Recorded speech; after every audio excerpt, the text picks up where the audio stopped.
Hello and welcome to the program, The Advocate. The Advocate is a program sponsored by the MacArthur Foundation and CITAD. On the program, we shall be deliberating on issues of anti-corruption and accountability in governance.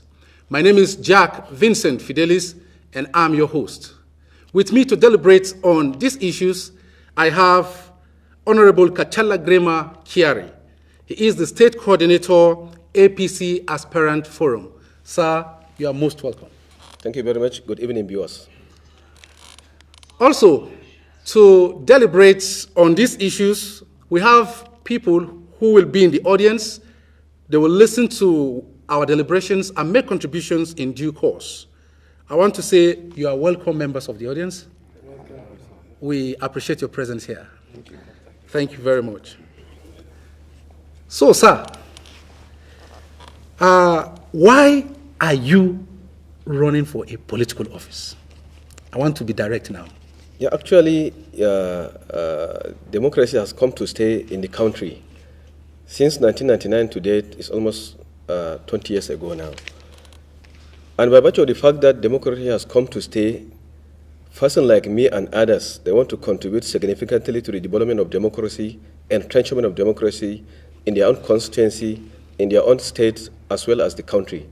That is actually what prompted most of us to come out in order to contribute our own quota. We felt people need us, people need our attention. We felt we need to come down to our own constituency. We felt we need to close the gap that is existing between, with our own people, so as to close the gap and then bring dividends of democracy to our own people. That is actually what prompted most of us to come out en masse to see that we have contested, and then we contributed our own quota significantly to the development of our own constituency, to the development of Nigeria as a nation. Oh, that's really good. That's really good to know. And now, speaking for yourself, how do you hope to improve the life and the well-being of members of your constituency? Yeah, actually, as I said earlier, there are a lot of things prompted us to come on board to become a politician. You use the word us very well. Yeah. I want you to use I. Okay, actually, okay, yeah, really. What prompted myself is nothing other than, people, is a call to serve. You understand? People are willing to have me as their leader, as an elected representative, you understand? That is actually, people have trooped to my houses, to my workplace, insisted that I have to come out and, contest to buy for election. So that because their expectation is that if they have somebody like me in the cycle, in the political cycle, they will sleep with two eyes closed. Okay, in Nigeria, people are known, especially politicians especially, they are known for using political office to attain ulterior motives. That is the truth. They ride on politics to attain personal goals. You understand? They defraud the people, they should change the people. So, in your own case, what we are asking now is, how would you now tackle corruption and lack of accountability using your political office? You see, the issue of accountability, there are some percentage of effort supposed to go down to the electorate. Okay. That's why we are telling to the electorate that you have to hold us accountable.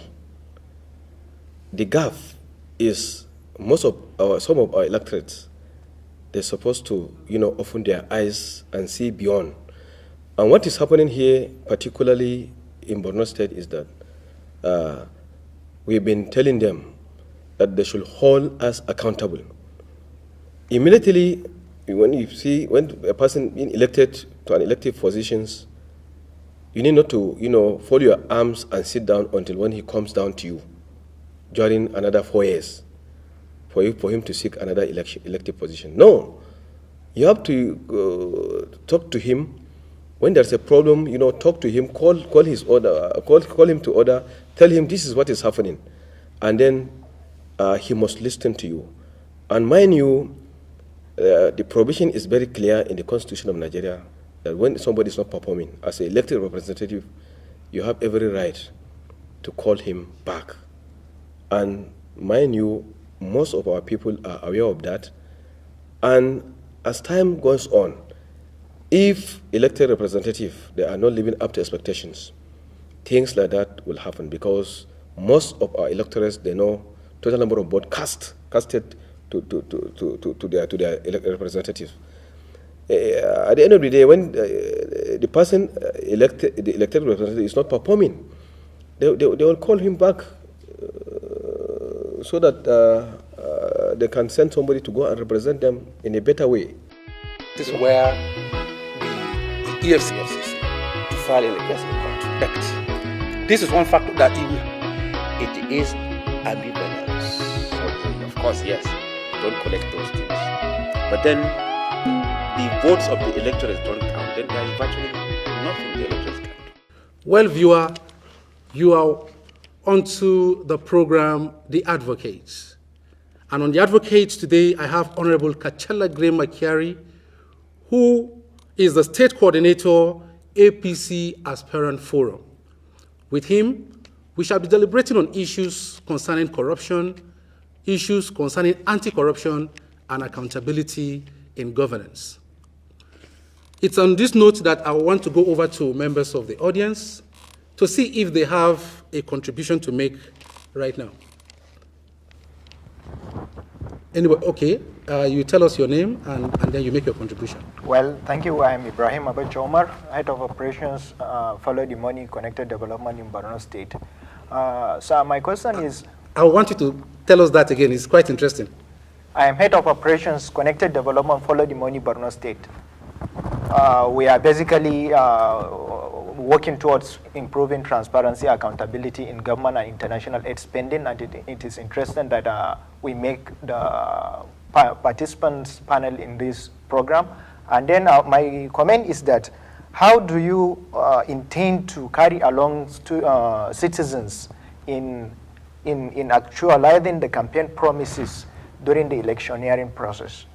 How do you open up your doors to citizens to hold up, to meet up with you, such as ensuring that we have constituency offices in the various constituents and then citizen accessible to you? Thank you. Thank you very much. Sir, you had him. Yeah, of course, I'm very much grateful, Connected Development Court. Follow the Money. I've been seeing your programs. You are doing a wonderful job there. You know, the issue of citizens' engagement, you know, we have a lot of problems that we have a lot of gaps. This gap definitely is going to be, closed.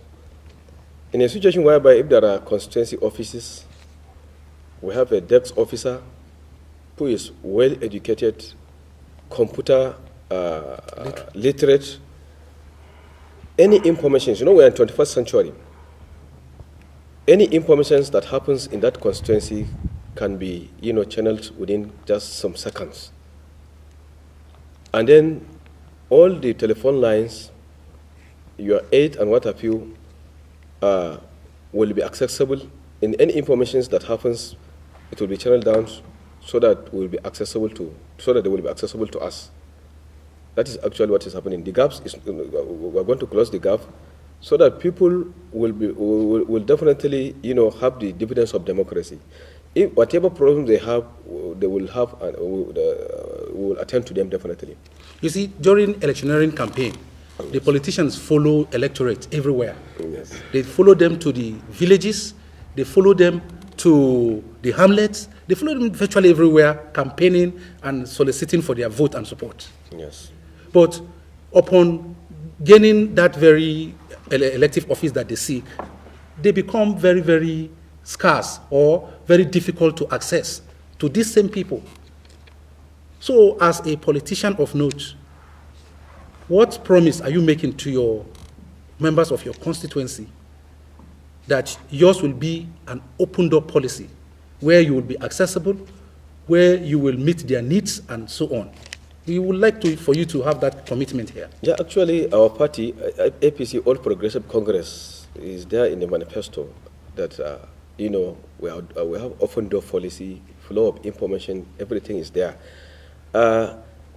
Definitely, it's not possible for us to have, in our own scorecard, to have at least 75% or 80%. But definitely, believe me, as time goes on, it's going to be improved. Considering the fact that in 2015, those elected into elective positions, comparing the total number of people aspired in that particular time and this time around is quite different. Even the presidential race, you can see that a lot of people has contested for that.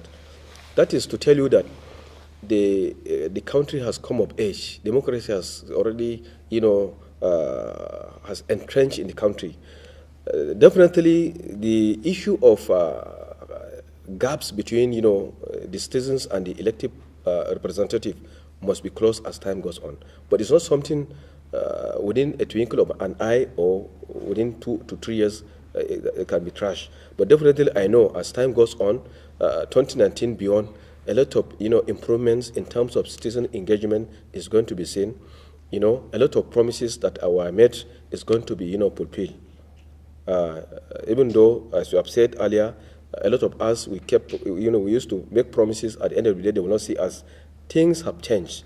Definitely, we must come down to the villages. We must come down to the hamlets to talk to our people, to appreciate their own efforts during the election campaign, to thank them that really they have done best to us, so that when we go off, we must remember them. And whenever problem that they have, they will see us in their doorstep, and that is how they will have confidence in us. As time goes on, they will have confidence in us to the extent that they will now elect us to come in future, so that the democracy will now continue to enshrine in the country. Oh, thank you very much. This is where the EFCC to file in the case of contract. This is one factor that it is ambivalence. Of course, yes, don't collect those things. But then the votes of the electorate don't count. Then there is virtually nothing the electorate count. Well, viewer, you are still onto the program The Advocate, a program designed to deliberate on issues concerning anti-corruption and accountability in governance. This is one program sponsored by the MacArthur Foundation and CTAD. I am still with Honorable Kachalla Grema Kyari, who is the State Coordinator, APC Aspirant Forum. Let me ask you this particular question, and this one is going to you as an individual. Yes. Given the opportunity, what are the measures you will put in place to fight corruption? The issue of fighting corruption is very simple. They say charity begins at home. Good. You yourself, you're supposed to be clean in the first place. Even if you are corrupt previously, you're supposed to ensure that, yes, now that I am in governance, as from today onward, these are my assets. That means that is what I want you to tell you, that the issue of asset declaration is very, very important as a politician when you step into governance. And then you have to declare your assets, and from there, ensure that you are not going to, start using public fund at the expense of, the most vulnerable or the poor people. That's the first issue you have to tackle, yourself, your family, your neighbor, and then go into institutional capacity. Those institutions, do they have capacity to tackle the corruptions? What are the institutions? The Code of Conduct Tribunals, the ICPC, EFCC, do they have institutional capacity? Do they have technology that they can track down corruption, follow money spending? Are they linked? Do they have partnership with NGOs like court? Follow money? All those things, as an institution, they cannot fight corruption in isolation. They must have a partnership with civil society groups, like, follow the money, court, and other well-meaning, of course, even citizens of the country, because information is power. First thing is institutional capacity. Do they have capacity in terms of, manpower, technology, and what have you? Are those people manning the institutions?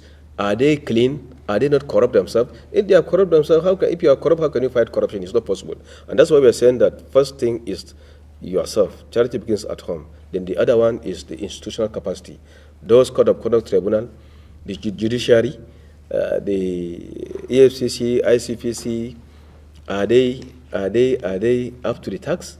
And then coming back to our curriculum in the education sector, if you come to education sector, the issue of corruption is supposed to be in our curriculum in the primary school. Let our children know that there are things that they need not to, go beyond. In our mentality in university education, those in tertiary educations, their mentality is for me to be rich quick. Get rich quick syndrome is disturbing our tertiary institutions, undergraduates. And what we want for us to tackle the corruptions, if given an opportunity, is in our own curriculum right in primary school, the issue of fighting corruption is supposed to be instilled in the minds of our pupils from primary school up to secondary school and then tertiary educations. Let them know that if they commit, they will be caught. And then, of course, they have to dance the tune of the consequence. Like in China, when you commit a corruption, they will kill you. It's death by hanging, right? And then let them know in Nigeria what are the consequences right from primary school, so that at least they will have a kind of attitudinal change. They will have a kind of attitudinal formation right from primary school up to secondary school, tertiary, and then they will become a productive member of society, working in a public sector or private sector. They will desist from corruption. Well, thank you very much. I want to go over to the audience again. This time, from our deliberation so far, I know you have a contribution or two to make, so please. Well, I still have to give a voice. Coming to the issue of corruption, we all know that corruption thrives in secrecy. That is this Freedom of Information Act. And then studies and engagements so far have shown that agencies or government agencies are finding it difficult to issue out details in the bill of quantity of contracts and other things for citizen consumption to enhance transparency and accountability. And then through this will ensure that projects were effectively and efficiently implemented for the benefit of all. And then how do you intend to address this gap of information being released to the citizens or civil society organizations by various MDAs, ministries, departments, and agencies of government when you are in office? Thank you. Yeah, actually, the issue of GAF, as you said, FOI bill, the problem that we have in this country or in this state is the problem of how can I do it, why me, Most of the civil society we have, they don't ask informations. Even if they ask, if somebody tell them, why are you doing such kind of things, is to their own detriment, they will now say, okay, I have withdrawn. This is the mere problem that we have in this country. People are not, they are not honest in doing what they're supposed to do. Quite okay, the FOI Act has been signed, it's already, you have access, they must give you an access, it's an act. If you request how much this contract is being awarded, the extent of the executions, whether to what extent, percentage of work done, you have right to ask such questions. And the MDS must, it's a must, being an act, they give you the information. And from there you now assess whether the job has been done or not, whether some act of corruption has occurred or not. But the problem is that most of the civil society we have in Nigeria, they don't go to that extent. As an individual, they don't request, why me, why not others? We have that thing in this country. Until and unless people became independent of their own thinking, from there, whatever you are doing, somebody cannot persuade you. Good things you are doing, somebody can tell you, why are you doing this kind of things? You are a petitioner writer, this and that. Then from there, they discourage you, and then you allow things that are happening abnormally in the society. And you sit down under the shade of tree, and you continue blaming each other. So what I want to advise my court follow money colleague is you're supposed to be upright. Whatever thing that you want to request, write it, be honest, request, and then the MDS, I believe, they will provide. And from there, you will be able to gauge out whether there's a lapses, there's a corruptions, and then whatever action you're supposed to do, take it, I think you can take it. Well, thank you very much. This is where the EFCC to file in the case in court. This is one factor that it is ambivalence. Of course, yes, don't collect those things. But then the votes of the electors don't count. Then there's virtually nothing the electors count. And now I want us to look at the electorate, the people, their role in corruption, their role in fighting corruption. What I'm trying to say in essence is this. The people push the politicians sometimes. It's a public office, but the expectations from the people is that you will have to give them, or you will have to give them money, you know, you will have to pinch from the purse, public coffers, to impress the people. That in itself is a big chunk of the corruption issue we are talking about. So, what do you have to tell us about the role of the people in corrupting the system? Yes. And then the role of the people in fighting corruption? Actually, the role of citizens are not helping matter in fighting corruption, sincerely speaking, in Nigeria. Because they are the one that even encouraging some of us to even be corrupt. Because they expect much from us during elections. And they know very well that this money belongs not to us, belongs to all Nigerians. They expect much from us, and some of us, we go outside the box to ensure that we satisfy them, so that at the end of the day, we got elected into the office. But my own advice here is that the citizens are supposed to be upright. They're supposed to know that, yes, of course, they're supposed to do the right thing indeed. And of course, it's a journey. A lot of people, a lot of people are supposed to be in the conversation. The citizens, the civil society, the religious leaders, that's faith organizations, the political party leaders, all supposed to be in the conversation so that we understand each other. If you think that some elected representative is doing wrong, you are making a mistake, because there are a certain segment of society who are pushing him to do the wrong. Until and unless those people that are pushing the elected representative to commit the wrong have changed, that the society is going to also change. How can the politician correct that impression? The impression is that, you know, I can tell you one thing. Some of us elected representatives, either at the state or national level, somebody can just point to you that my wife has delivered a baby boy. I will do naming ceremony tomorrow. I have a wedding ceremony next tomorrow, this and that. For them to be asking developmental issues, for them to seek for contributions for developmental issues, the personalized issues. You know, these are some of the issues that, you know, make some of us, you know, to debate from the line. Thank you very much. I must appreciate you for taking your time to be part of this program. Thank you very much for being here. Thank you also, Mr. Jack. Well, viewer, that is the most we can take on the program, The Advocate, for this week. It's at this point I want to say thank you to members of the audience for your patience and for your contribution.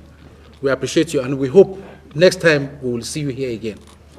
Thank you very much. Thank you. So, Honorable Kachalla, Grema, Kyari, State Coordinator, APC Aspirant Forum, one more time I will say thank you very much for coming here. I wish you well in your aspirations. It's a pleasure. Thank you very much.